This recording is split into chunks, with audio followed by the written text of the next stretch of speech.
And so I'll use the example of the pregnancy and postpartum policy. And so that policy was in place when I had my son at Madigan Army Medical Center in 1991. And my supervisor, who was a colonel, I was a major, volunteered to be my obstetrician. I didn't ask him. He volunteered to be my obstetrician, and you'll hear in the story why he did that. His nickname was Bottom Fish, so that should give you context. So when I went to him and I said, when I'm operating, I start contracting. He said, operate sitting down. When I got admitted for premature labor, he had secretaries bring charts to my bed to review because I wasn't doing anything. And when I was in labor, I had a temperature to 103. I was started on triple antibiotics.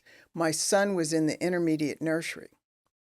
And he came to my hospital room. I'm hooked up to an IV. He came to my hospital room and said, I told the residents that you would cover my call for me on labor and delivery because you're in the hospital anyway, and ran away. So I went down to labor and delivery with my IV pole and I said, I'm on triple antibiotics. My son is in the intermediate nursery. I am not covering his call.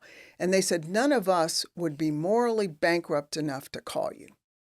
So there was a policy in place, but if the person responsible for following the policy is your obstetrician and your boss, where do you go to have someone advocate for you? And so I think that's the issue with any policy and the importance of having external advocates that can ensure that the policies are followed when the people who violate the policies are in positions of power over you. I want to ask this question. Feel free to decline, okay?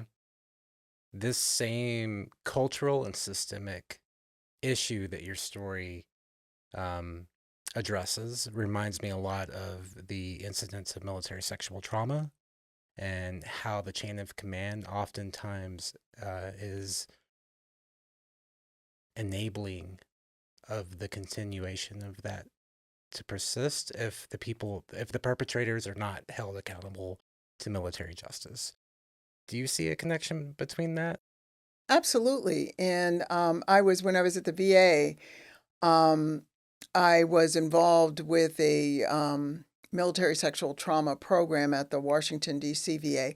And I can't remember the exact numbers, but a former Air Force JAG officer gave a presentation and he talked about the number of cases that were reported, the number of cases that were prosecuted, and then the number of convictions. And it got down to, I want to say it was 3% were actually convicted.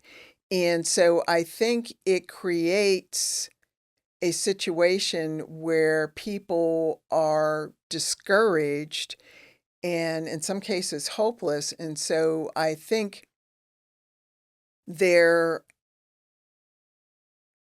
are a lot of cases that, one, aren't reported, two, aren't prosecuted, which points out in this area as well the importance of having external advocates that are out of the chain of command. Absolutely. Thank you for that answer.